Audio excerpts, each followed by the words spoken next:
mareremedy ng CRB kasi they really had that good jungler with Trevor on the Kazakhs. The problem is parang after the Shen got that quadra kill, medyo na-rattle ata yung minds nila and they kinda didn't have the synergy that they had before that. Yes. Diba? Okay, powered by our official sponsors. Of course, you have GG Network TV and ViewSonic.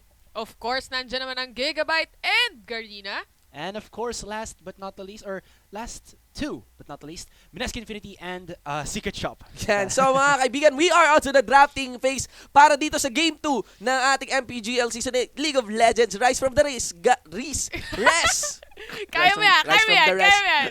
Mga Bisaya kong friends, and I always uphold your spirit and your diction and your values. So, ayan, we are on to the drafting phase, mga kaibigan. Once again, IPT versus Cerberus eSports, this time swapping their positions over the Summoner's Rift. Makikita natin dito, we have a Kindred, Caitlyn, Elise. Whereas para naman sa side ng Cerberus eSports, it's gonna be a Shen, Braum, and a Vladimir. No Alawi getting banned. So, si Allyza, as I recall, you play top lane, di ba? Yep. Irelia. Have you ever been faced with an Ilawi? Actually, wala pa. Never pa. Sa totoo lang, wala pa talaga. Haven't played Ilawi din? Hindi din. What about you? Hindi ko pa Asurai na-try. PH. I have played against Ilawis.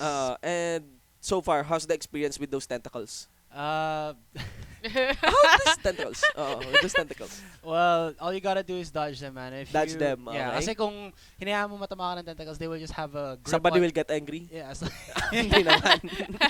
someone will have a...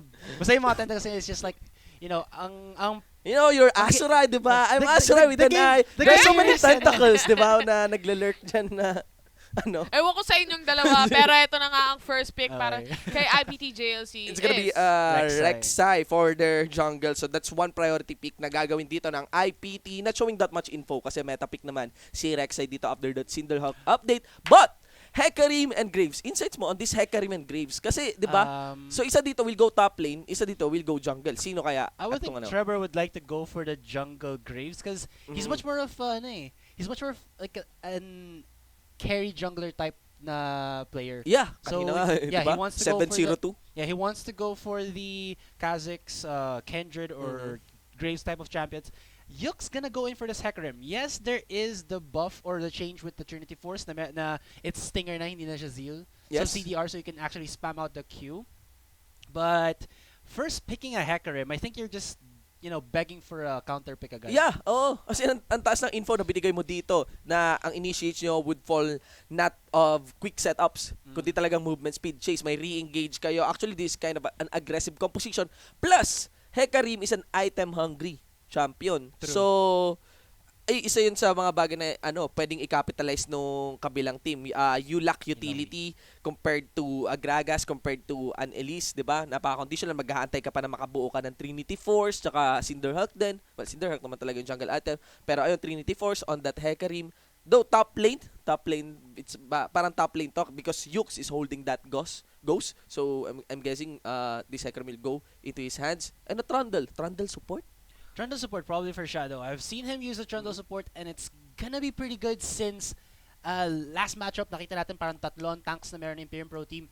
This Trundle will at least make one of those tanks a bit more squishier for the damage output that maybe CRB are looking to go for. CRB though, yung composition nila already looks a little bit frail. Yeah. Kung tinignan mo dito sa side naman ng IPT which already 3 Ilawi. bruisers already. At Ilawi na naman once again. And like so far, what about your insights on Ilawi and Hecarim matchup? Trade up pa rin. I would no? probably give it to the Ilawi just because Hecarim he has the 4 hooves. Yeah. Mabilis siyang makagalaw pero then if the Ilawi connects the E, Yes. just get the spirit and then na-hex mo pa yung Hecarim, it's just gonna be a bitch of a time. And in I the top believe lane. yung sustain niya mas talo pa kaysa kay Hecarim compared to that W na meron si Hecarim. And the previous buffs naman kay Ilawi makes her really strong top laner then. Yes. Ayan. So, para naman dito sa side ng IPT, one last pick would be... naglalaro-laro lang. Oo nga eh. IPT hovering also on that... No, hovering locking in that Nautilus. Go for the support. Tristana, no? Para sa bot lane. Have you played ADC role, Yeah. Allyza? Sa I've ADC played, mo? Vayne and Caitlyn. Wow, Vayne! Really? Pero nag-Caitlyn na ako. Caitlyn Mas na ulit. more on Caitlyn na ako. What about you, Asurai? Well, I always go for the Ezreal or Caitlyn. Ezreal. Alam mo ba, I've never played Ezreal. Same. Yeah, never played. Sa Yeah. Well, unless it's a random draft sa Abyssal, Aram. sa Aram, unless yun yung Ezreal. Pero never ko siya like nilock in para Talagang choice mo. Para Ganon. masyado siyang pogi tsaka bagets for so that my means taste. sa buong buhay na paglalaro mo ng League of Yeah, Legends, man. you have not rotated all of the champions in blind pick or rank. Ako din naman eh. Wala pa halos mostly kasi pag naglalaro ako, gusto ko parang maximize na lang yung time ko eh. Parang wala akong masyadong I free see. time to do so na mag-try ng mga bagong champions. Yes. And minsan puro rank games nga, 'di ba? Kung magra-rank games ka, syempre of I believe course, you have all the champions, di ba? oo. Oh, you have all Yun. champions. Pero kung magra-rank game ka nga naman, syempre pipiliin mo na yung best pick Yes. mo, 'di ba? Oh, Kesa naman matrash talk ka ng mga Pinoys diyan. I came to the point na nagkaroon ako ng personal goal na makompleto lahat ng champions sa league. Pero ang dami ko pa may mga champions pa ako na like never ko pa na play. Queen, haven't locked in Queen, man. I've Ever. tried all champions kasi parang like, sabi ko ng sarili ko, I wanna try them out all in rank. Kahit Yes. mamatalo ako, it's fine. At least I know to myself na nagamit ko na lahat ng champions. But let's go back to the picks muna dito. Last question. How does it feel to try all of them? It's weird kasi babalikan mo rin yung yung comfort picks mo. Babalik ka rin dun sa comfort pick mo. Oo. Okay. So, going back dito sa Oh my ating God. drafting phase, we have a Ryze and Lucian finally falling to the hands of IPT. This is a Ryze always getting banned, 'di ba? Madalas na nababan pa against IPT, and now it's on to Light for this grand finals, whereas it's a Trundle support and it's gonna be a Victor ulit. A Victor naman this time in the hands of Chok instead of that Azir. So what are your insights for this Oops. composition? Naku po. Okay. What are your insights for those composition? Victor, Ryze, tapos may Lucian. Ryze, Lucian para sa IPT. Victor naman para sa CRB. Kasi nakikita ko rin sa composition kanina ng Imperium Pro Team is that they actually only have one form of initiate. Yep. Or actually two. Rek'Sai Plus tunnel Nautilus. over with the knock-up, but then Nautilus.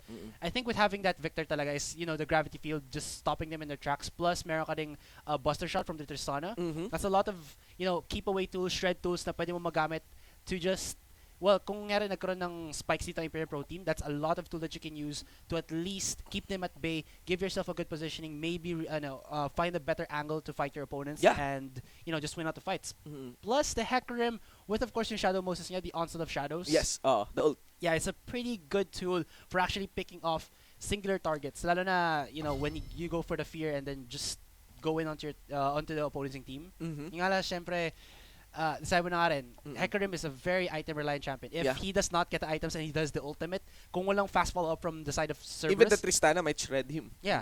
So, makikita na natin, baka Yux will just go one-hit KO na lang agad from the side of IPT because, IPT have a ton of damage. Eloy, you have the Ryze, and of course, I think Haith got the Lucian. And come early game, I'm actually leaning for the side of a Victor against a Ryze. Okay. Ryze is formidable. As in, ang lakas niya champion if it falls into the right hands. Pero kung sa matchup like Victor or Ryze, hindi pa ganun kadali yung life ni Ryze, lalo pa kung pre-levels, it comes the early game, 'di ba? So, I'm gauging na as much as possible, CRB would not want this Ryze na mag-stack up, na mag-rank up. Definitely. Kasi you have the itemizations then with the Ryze wherein he has the Rod of Ages always in his pocket. And because of the changes nga na din, you do get yourself a really strong bruiser AP mage that has a ton of damage with the Ryze, again, going for that Rod of Ages. Yes. For Miss Allyzatayrawr. Tyror, diba? Tyror kasi. Tyror, Tyror. Yung Allyza na nga, Tyror pa. Yung si Macho Man, si Macho Guy Tay. Hindi mo alam yan?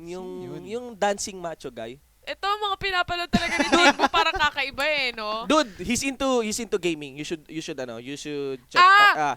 He plays, Dota. Actually. Si si Macho Man Tay. Kilala ko to si... Yun nasa Showtime. Explosion Tay. Basta, Kilala natin pero hindi natin kilala. Pero sobrang buff. bagay na bagay nga pala yung mga pinix mo, no? So you have Caitlyn, like pang FPS, no, na ADC. Pero yung mid lane pick mo, actually, I'm having fun with Lux. you're having fun with Lux. Matagal na actually. If you check my recent mga games talaga, puro Lux talaga kahit sabi mo sobrang na-buff. Na yung mga ibang middle champions. It's interesting, no? Walang update kay Lux nung mid-season mage, no? Well, she's actually in a good position na rin naman. she sa doesn't play really niya. fall off, but then she's not really, the most contested mid laner. So, Pero siguro kung comfort pick Playing siya. Lux, you like that yung kanyang Star Guardian skin? Oh, yeah, actually, solid I din. have. Actually, yun din yung favorite skin ko sa Star kanya. Star Guardian na. Urgot. Star Guardian, Urgot, that's one thing that's spreading like a virus in our community. So, ayan, as you could see, we just have a little bit of a few difficulty dito sa ating laro. Pero makikita nyo that still it goes the same composition and same bans para dito sa ating Grand Finals between Imperium Pro Team versus Cerberus eSports. You have to take note, these are sister teams. And ilang games ka nakalatag para sa kanila on this one? This is Best of 5. best of Best of 5. This is Oo. our second game and 1-0 na in favor of Imperium Pro Team. Yeah. So, 2 games na lang kung 2 games na sakali. lang. 2 games na lang and they're gonna win this Grand Finals. Pero, Wow. guys, any predictions? Sinong magiging sa matchup na nakikita natin? Okay. Sa Ladies tingin nyo? first, so ako na mauna. Alam mo, I'm always like, nag-explain pa, nagpakilala pa ako, nagpe-predict na lang. Pero, Go mo lang. all in paper, especially on that game 1. IPT talaga eh. Pero I always pick the wild cards. Sabi nga ni Kibo kanina, dark horse itong Cerberus eSports. If they really digest properly the lessons that they take from those mistakes mula dun sa game 1 and capitalize on the mistakes, Imperium Pro Team is godly. Pero not in total a god pagdating sa paglalaro. There are times na one player of them will tilt, ganon, and some of them would commit, di ba? Kumbaga, no one's perfect. Yeah, especially if they try to force something to win this game. So, yun yung mga bagay na pwede i-capitalize ng Cerberus eSports. So, I'll go against the paper. I'll pick Cerberus eSports. For me, I have been a long time fan of Shadow. I think he still has the props to lead the side of Cerberus eSports to victory. So, you know what? Cerberus eSports din ako. Ako IPT para 3-0. Yeah. Para tapos na ang laban. So, it's si Manjean hindi Easy. nagsabi na kung ano yung sa Oo kanya, nga. yung kay Manjean. Manjean na sa'yo. Sino Ano ba? sa'yo? Cerberus 3-2 sa'yo. Cerberus. Oh, 3-2 Grabe Cerberus. against girl against boys pala one, tayo dito. 5 Riku is games, 5 IPT, no? Riku is IPT. Girls versus boys. Okay, so tingnan natin mga kaibigan. Uso comeback. Mga nakakapagod na comeback mga kaibigan. Once again, rise from the rest, Mineski Pro Gaming League Season 8. At ayan, we have your, kami po yung inyong shoutcasters for today's match. Actually, marami pala tayo ngayon. Solid na solid for this grand finals. Ako po si Shinboo with a 1 for an eye. Yan. Of course, I am Allyzatayrawr. And of course, I am Tyror. Asurai with an I. Yan. And syempre, this MPGL Season 8 is not possible without our official sponsors, GG Network and ViewSonic. Of course, Gigabyte and Garena. And we also have Mineski Infinity and Secret Shop. Tanong lang, gano'n ka-secret ang secret shop? Doon mo mabibili yung mga bagay na hindi mo nahanap sa iba eh. Mga sikretong Ah. bagay. Ika nga sa boss, sa sabi ni Bill, where you can buy Secret things. things. Oh my Secret God. things. Wow, nice. Hindi, actually, ito na, totoo na to Oh, Totoo. sige. If you want to buy apparel. So yung iba peke, yun yung naman sinasabi. Hindi totoo. Ito na yun, ito na talaga. Oh. If you want to buy gaming apparels, yung mga shirt ng Mineski, and of course, yung pati na rin yung kanilang, ano ba tawag doon? Uniform? Yes, Uniform. uniform nila. And gaming peripherals, pero din sila, alam ko, Steam Wallet and everything. Nice. Just visit their website, secretshop.ph. I see. Also, gaming peripherals din. Yeah. Gaming peripherals. So, Marami. big fan ka. Gaming peripherals, di ba? Siyempre. Like, parang, ang target mo yata every international cast, bibili ka ng ano, Yeah, yun ang target ko. gaming peripherals. Pero ito guys habang wala pa naman, inaantay pa lang natin. Ako kasi FPS player ako. Okay. So, with regards sa gaming peripherals, sobrang laking pagbabago or change na nagaganap nun kapag meron akong gaming peripherals Yeah, na ginagamit. Oh, Sa LoL din ba? Ganun din ba?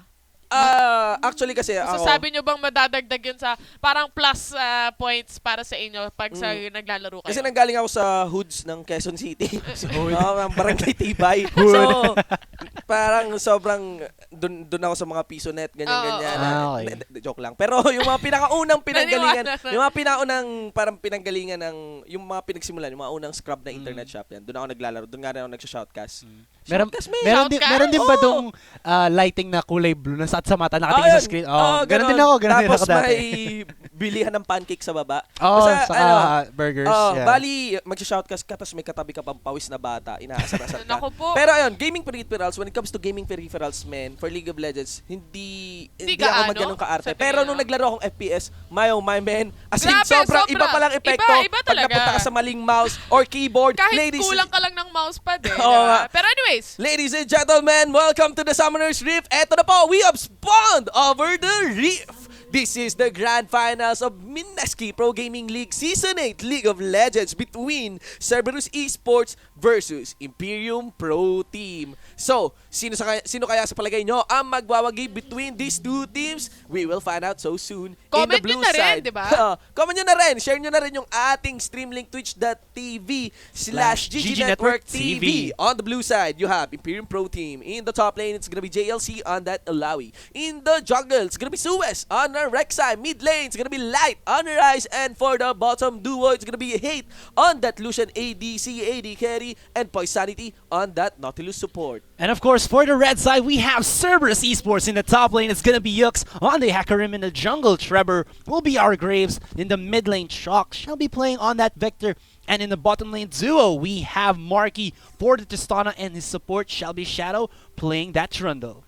Ayan mga kaibigan. So everyone, as you could see, manifestation ng ating mid-season mage update. No lane swap getting pulled off. Wala nga ring early wards to spot out that lane swap. It's more of a standard guard lang ng kanya-kanya nilang mga jungles. And, you know, standard path din actually para sa ating mga junglers dito. As you could see that both started on the blue side, mirroring kung ano man yung start nila. But the thing here is that one thing about jungling is you would want to start normally pag sa solo queue on the bottom lane. Sa bottom lane. Kung nasaan yung bottom lane. Kasi dun meron talagang solid na may mag-release sa'yo. Walang masyadong punishment. Lalo pa kung yung support may mag-release sa'yo. Punishment though. My goodness, hey, taking so much damage! Wow! Damn, that burst from Marky. First blood already. Hindi pa tayo lumabot sa 3 minutes in. Yes, man. grabe naman yun. Parang sobrang kating-kating na sila para, matrito to, gaya nga sabi ni Manjean. And everyone pulled up that level 2 advantage, ha? Talagang nagkumuha sila ng Gromp tsaka ng Krugs, di ba? Para makuha yung level 2. And it worked well in favor of Cerberus. Well, I think lazy na lang yung pagkabalik to ng IPT. Oo nga eh. Poisanity was full HP from that one, and I don't think they kind of juggled yung Krugs. So, Yun nga. Hate got the brunt of the damage ng Krugs. So, yung pagkabalik niya sa lane, and they're like, oh, tignan mo, 1/4 HP sa Hate. Easy kill na lang to sa atin. Diba? So that's just one jump away. On this one could be Suez, a prey seeker to tag in. Etong si Shadow. Shadow, paano siya napunta dyan nun? Layo nang napuntahan niya. Probably just trying to scout out the route na gagawin dito ni Suez. Oh, look at this though, the smash of the tentacles. Yun yung sinasabi ko. Yeah. Because of how strong Iloy is in the laning phase and having such a, I don't know, for me, Hekarim's not really a lane bully. Yeah. He doesn't have a lot of he has the, the E Yes. for the mobility in terms of like moving, but then in terms of like repositioning himself really fast Yun to dodge nga eh. the tentacles, parang masyadong mabagal. Yes, oh, thought. Oh my god, you could see an initiate here na magagaling mula kay Trevor. He gets collapsed on by the mid lane. Kasama pa si Suez on that Rek'Sai. That's one kill falling into the hands of Light. Oh, so dangerous, man. This is a Rise mid lane. Nabaliktad pa yun. Grabe. Nakita mo naman, pag-gank pa lang siya eh. Gagank Yun sana nga eh. siya. Kaso biglang dumating yung isa eh. Isa yun sa mga pinaka-dangerous na klase ng skirmish. Like when you gank and wala kang form of proper escape pag na-counter gank ka. Mas malaking sorpresa yon kaysa dun sa lane na ginank mo. Yeah. Yung ikaw yung gagank, ikaw pa yung nagank. Plus, I think people don't respect enough the Rek'Sai jungles. Yeah. She has so much potential Oh, yeah, versatility. May face ka no na Rek'Sai only ka lang, no? Oh. Naalala ko yun. Yeah. Minamahal ko yung Rek'Sai na yan. Kahit man nag-shift ako sa Kindred, diba? And then you shift to... Anyway, ayun. Okay. 4 minutes itong ating laro. And an early set of kills, no? 2 kills kagad all over the map. But I think yung sa bottom lane, definitely first blood will be very good for Marky, but look at the engage here. On to Hate, so much damage, misses that, but Marky's so aggressive, gets the reset with a rocket jump, Teleport. but here comes the teleport from JLC. Yes, this is very risky para sa CRB. Now comes Light, It's Root Light pala. Prison onto Marky. And you can see IPT Light executing Marky. Even the 2 kills won't matter for a 2-0-0 now.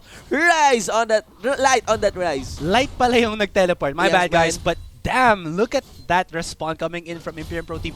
yes, 2-0 si Hate, but then, or sorry, not 2-0 si Hate by Marky, but Light is getting all of the things that he needs in the mid lane. It should be Chalk, you know, keeping a leash on him, but because of the initial gank dito ni Suez, napakabilis. nawala agad.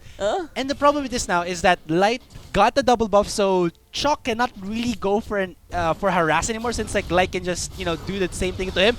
Top lane gank onto the Yux, though he does not have his flash. He takes so much damage, but will this be able to finalize the kill onto the Prey Seeker? Almost seeking out his prey with one sliver of HP onto Yux there. But still, may test of fate na nakalagay kay Yux doon, so he has to keep on moving.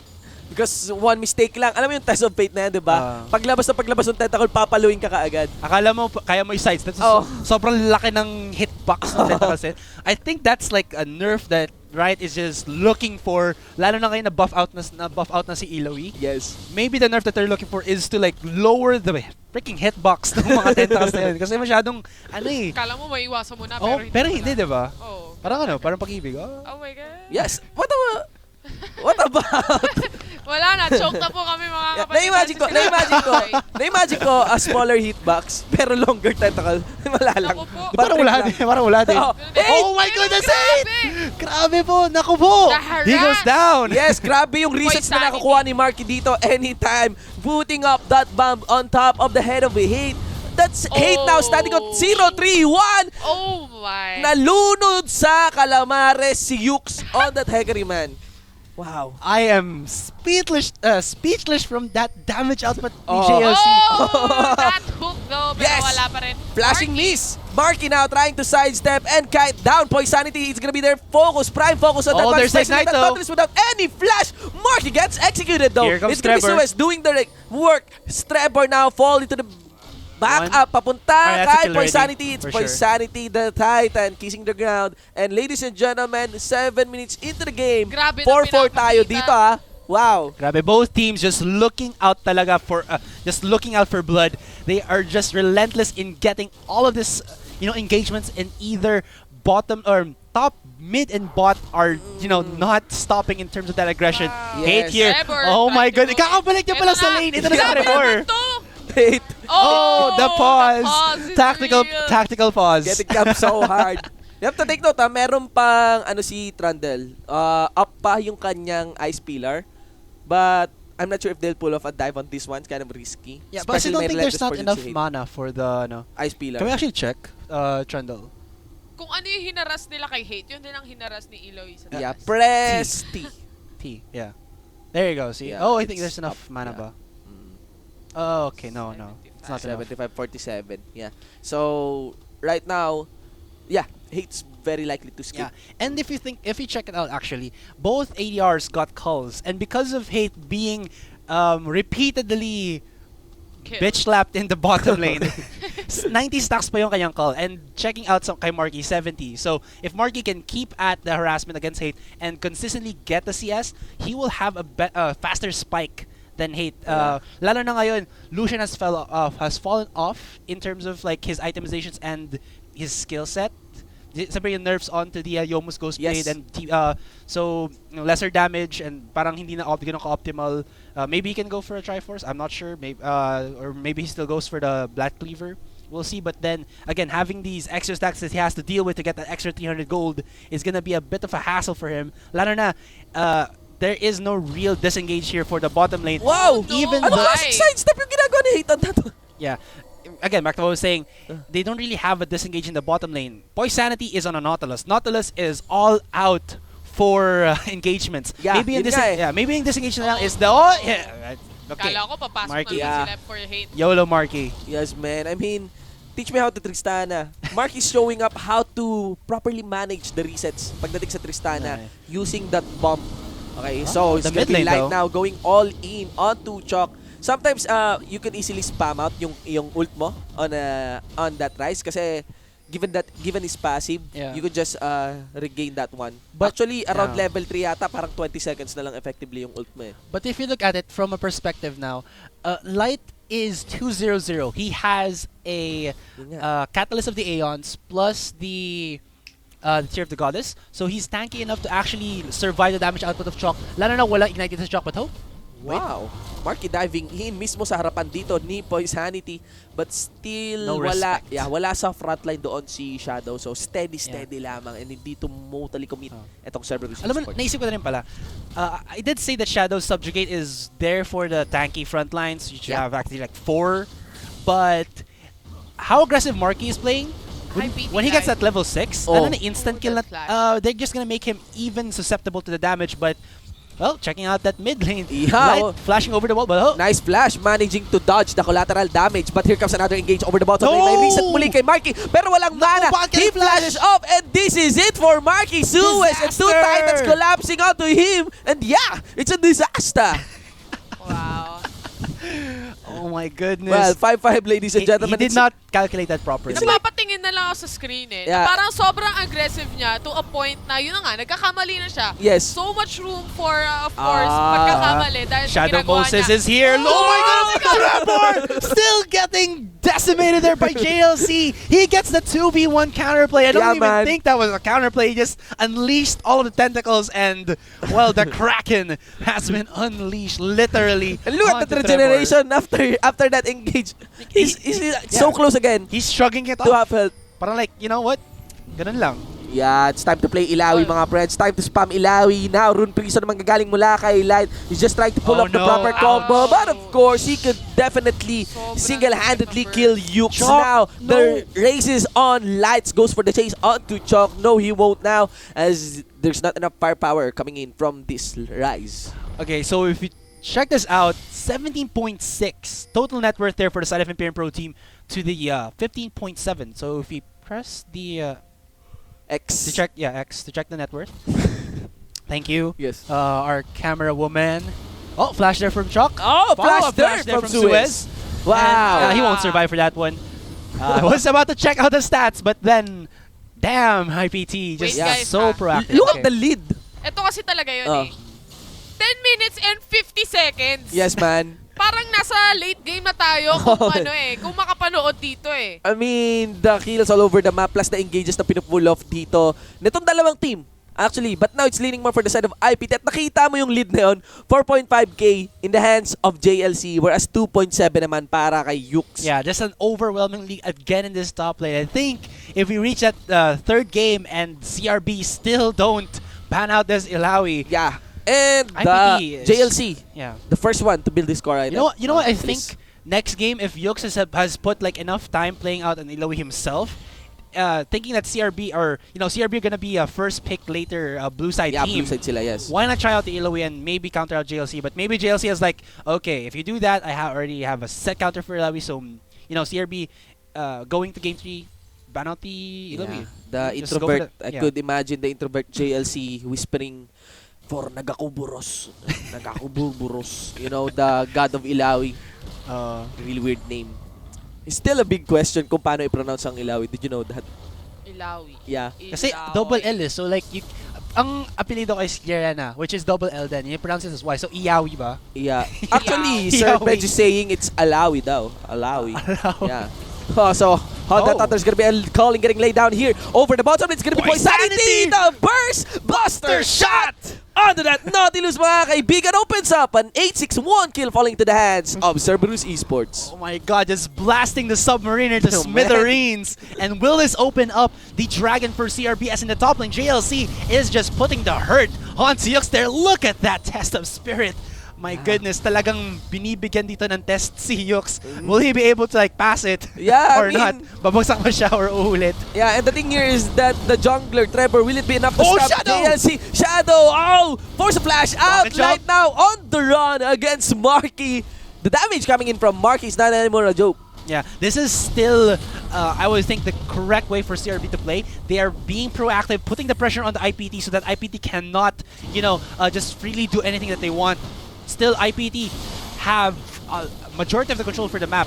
CRB, they have to make something out of it to at least, get this dragon. But in the top lane, Yukes cannot stop JLC and Suez. If he tries to, he does not have a flash. Yes, he has the ultimate, but then maybe mapasukan pa siya ng JLC. If he gets, again, another test of spirit, mas slow lang siya, and follow up with a tunnel knock up from the Unburrow of the Rek'Sai, you are just a dead piece of meat waiting to be devoured by the Kraken, or what's the name again of the god of Iloy? Nagakuburos, man. Nakakuburos.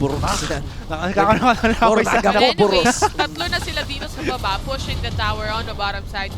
Is it just me, or parang medyo nakukulangan ako kay Poy sanity when it comes to team fights na? With regards to just guarding of his ano talaga, yung ADC niya, yes. Yeah. Actually, medyo nakukulangan. nakakalusot si Tristana, di ba? Yun nga yun. Kaya sobrang aggressive siya eh.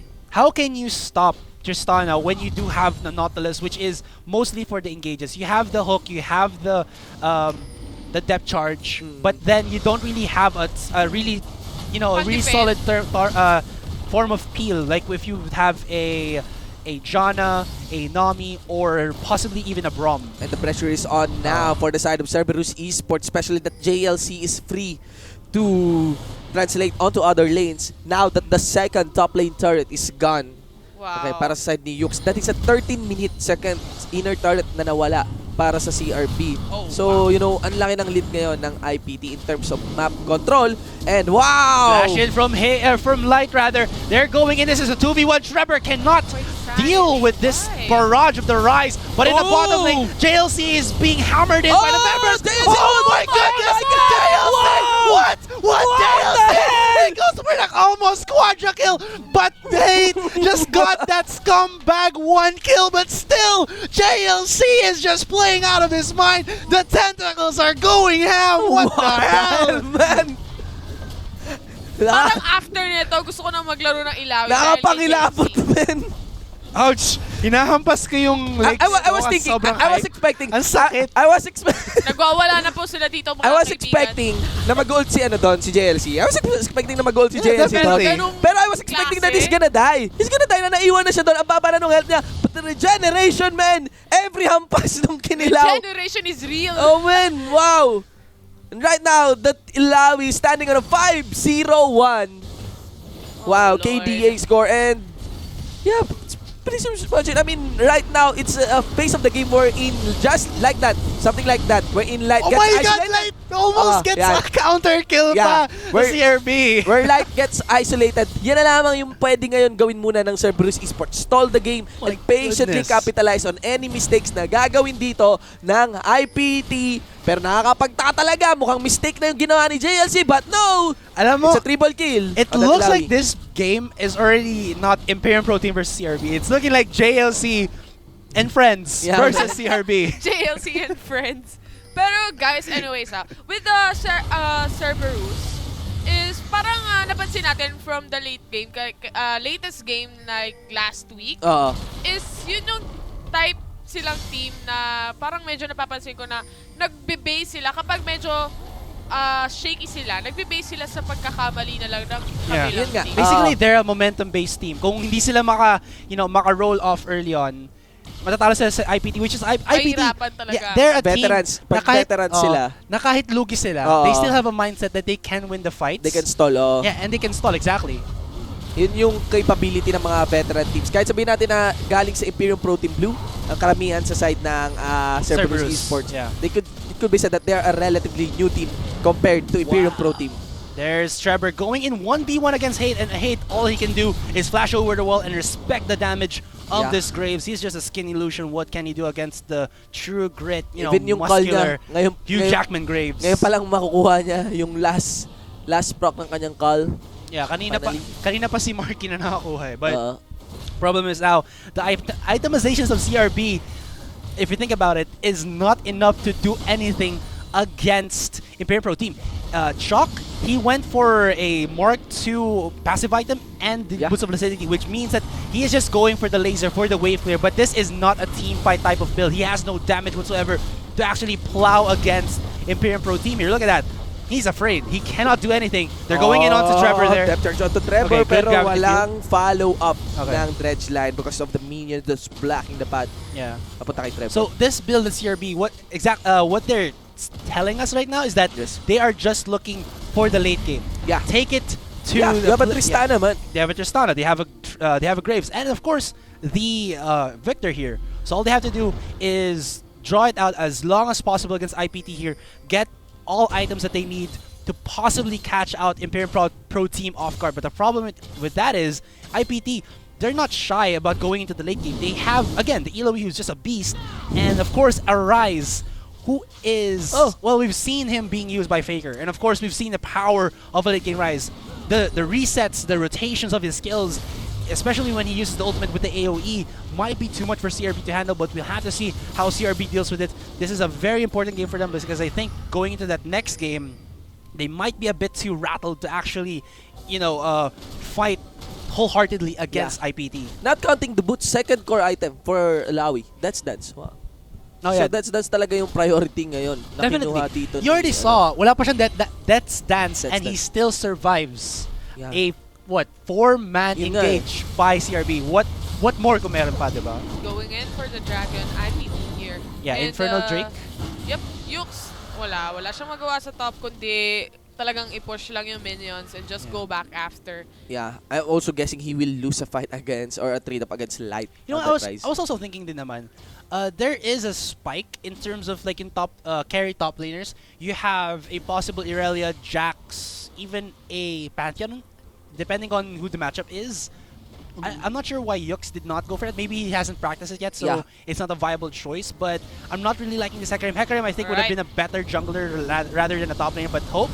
The burst, of course. Mas may burst naman. May burst rin naman dito si Trevor. Look And that at is a Suez. 2v1 now. Hold that No on. fear. You could see over the base mismo dito ng Cerberus eSports. Pumasok ang Imperium Pro Team. They're making the knock. They're actually stomping through the door, destroying an inhibitor turret. Oh, they cannot hold the door, and Trundle goes down. Inhibitor is next for the base of CRB here. They're trying to push them back as Trevor as well as Shock have come back and to try, just try to keep their base safe. Their inhibitor up, but JLC is just going in ham onto Cerberus eSports here. Cerberus do not have an answer for this beast in the top lane, but Marky going in onto Suez.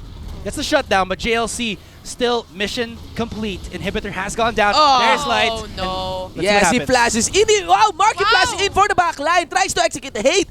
He gets executed though. Alam natin yung combo doon for the reset. After that execute onto hate, probably going for that burst, but won't be enough as the rest of the members of IPT collapse onto him.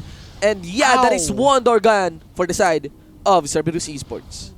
I have no words about sa damage. JLC's crazy, insane damage output. This Eloy, I don't know, he feels like the new Maokai. Yeah, man. Especially that 4v1 kanina. The new Echo. That 4v1 kanina. Yeah. We'll see though, we'll see. Echo's mom probably. And so, Echo's mom.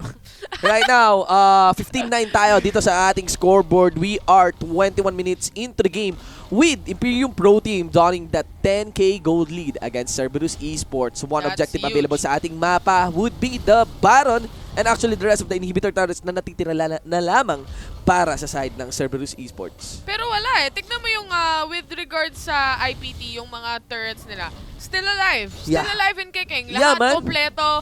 And sobrang basag na talaga ang Cerberus dito. And I guess, it might be, I would say, a GG soon. Yeah, ayun nga eh. I Yun mean, na yun eh. Wala you na want to tayong capitalize magagawa. on mistakes na lamang. Plus, yung Baron pa nakikooperate pa para dito sa side din na, rather, para sa side ng Cerberus at that eSports. But the burst. damage from Light, Yux, man, just getting deleted there by the mid laner ng IPT. Following up onto Trevor there with the hook from Poisanity, and he will not see the day. And as he goes down, Light looking to at least follow up if he actually survived, but that was a 2-0 pickoff in favor of and that Cerberus opens for a eSports. Baron. Yeah, exactly. They will opt for this Baron, and JLC is gonna start the fray. Will Cerberus eSports actually try to get the steal on this? They don't have Trevor to go for a smite steal. So if they give this, they are just bending their knees or bending in front of Imperium Pro Team. Just take me now, cut off my head, and let's go on to game 3. Yung nangyari pala sa finale ng Game of Thrones. Ay. Dude, speaking of cutting heads, I think man. parehas, tatlo tayo hindi pa nanonood ng grand finale. Sa totoo season lang. finale. So like, tahimik na lang po tayo, guys, mga kapatid. buti na lang hindi natin nakikita yung Twitch chat. So I'm pretty sure there's like... Siguro, Shinboo, lumabas ka na dyan. Wala kang kwenta eh. Ito yung nangyari. And So- probably mga maiinis yung ibang tao dyan, tapos i-chat na nila yung spoiler. Bahala na sila. Yep. Bahala na kayo dyan, Mubot. You got Hold us. the door. Yes, man. Yeah, So, actually, wait, hindi mo pala napapanood yung part na yun. Never mind. Yung- Okay. So, hold the Ah. door. yep. So many Okay. things to not say actually right now. I'm so sorry, man. Sabi nga na lang, Jon Snow, you know nothing. We know nothing, man. So, right now, makikita natin that it's gonna be a configuration of mid lane and top lane swap na gagawin dito ng Imperium Pro Team, Actually, leaving JLC alone in the top Suez, lane. even in the bottom lane, putting the Oo nga, pressure. pressure din. Uh, Making sure that Oh, he could... hate! Ah, 1v1 against Chalk. Look at that culling Oh, actually sinalo just lahat. capitalizing onto Chalk. And there is the combo that we From see the queue. Chalk. Yeah, 1v1, but Chalk here.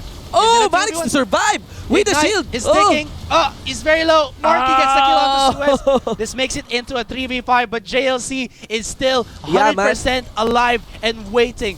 Maybe he's looking for the 1v5. Sabi nila, mamatay na kayo isa-isa mga kaibigan. Hanggang JLC dito, ako na lang buhay na buhay titira. pa rin do. Yeah, he's gonna like go Hulk onto his opponents. Test of fate and you failed, man. Gusto ka, ito na. Wow. Ay, wala rin, patay na rin siya. Double kill. My God, that is just disgusting to look at. JLC. Dude, seriously, the damage from...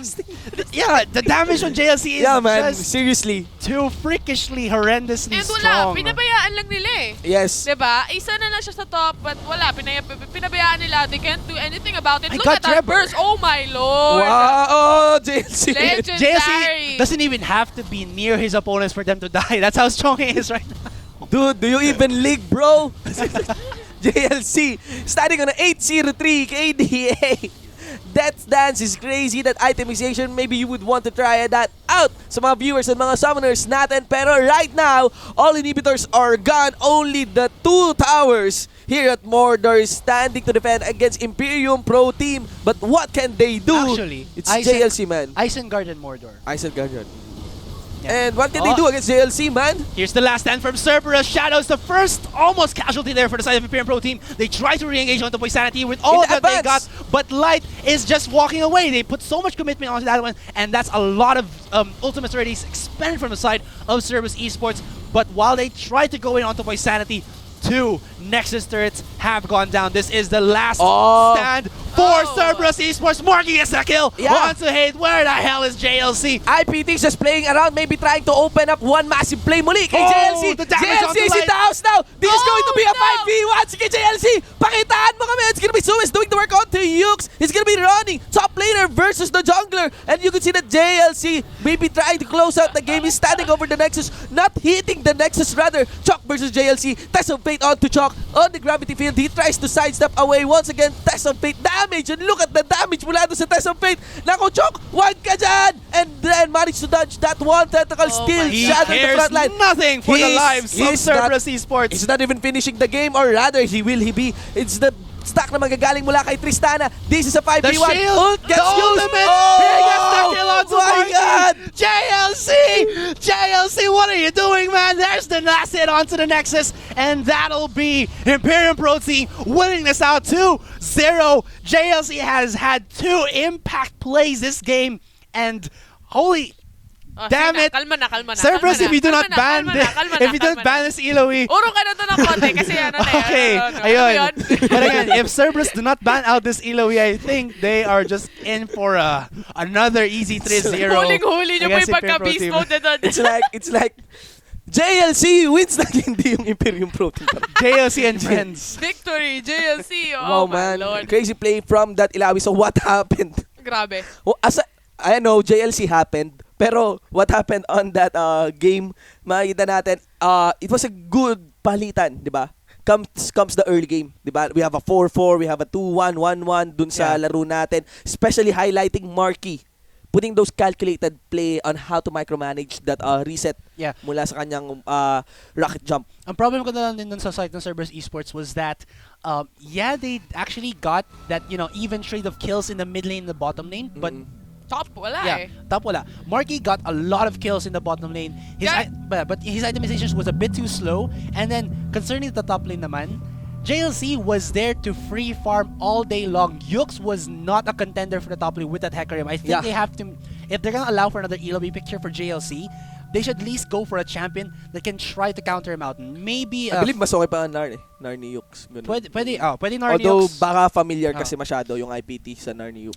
Pwede din maybe a Jax would be well, maybe a Pantheon, and then an aggressive Trevor, always focusing the top lane, shutting down this Eloy, because again, having both top laners are really item dependent. You saw already how strong JLC was with the death stance, diba? Yes, man. So, pero yun nga, gaya nga nasabi ko kanina, kung gaano nila hinaras si Hate sa baba, pati yung si Boy Sanity, ganun din naman hinaras si JLC, si Yux. Yung top lane yung... Grabe talaga. I mean, JLC happened. Yun na nga. Hindi na nila kailangan ng AD carry sa kanong You could actually trace yung mga highlights na ginawa ni JLC. 2v1 sa top lane, di ba? Kanina, kasama yung si Trevor nag-engage kay JLC in the top lane. Then there's the bottom lane 4v1 kay JLC. Now the finisher pa. In the base mismo ng Cerberus eSports, if you look into the damage dealt to champions, you could see JLC standing on a 31,399 damage dealt to champions. Napakalayo. Actually, that's around yung kasunod niya, almost 10k na rin yung lamang niya, and that is actually on light pa. That is a rise, talagang expected damage dealer, but that Ilawi on the death stance, bringing Cerberus into a waltz with death. Hot damn! Just one more win away, and ito na. Imperium Pro Team will be our grand finalist, getting that 40k, if ever. That Cerberus eSports do not get that reverse sweep of the 3-2. But you know what? I still believe in my boys. They can still do this. So we'll see how they do up against Imperium Pro Team. Alright. 3-0 IPT. Okay, alright. Riku, Guys, 3-0 IPT kami. bumoto Cerberus Pero let's see. IPT win. So, powered and of course sponsored by our official sponsors, mga kaibigan, GG Network TV and ViewSonic. Of course, Gigabyte and Mineski Infinity. We also have, of course, Garena Philippines and Secret Shop. At kami po yung new shoutcaster. Ako po, Shinboo with a 1, Foreigner and I. Of course, Allyzatayrawr. And of course, I'm Asurai with an I. Mineski Pro Gaming League Season 8 Rise from the Rest League of Legends Grand Finals between Imperium Pro Team versus Cerberus eSports. Game 2 is now done. Let's proceed to Game 3. So dyan lamang kayo guys, and we'll see you guys. Hold lamang kayo.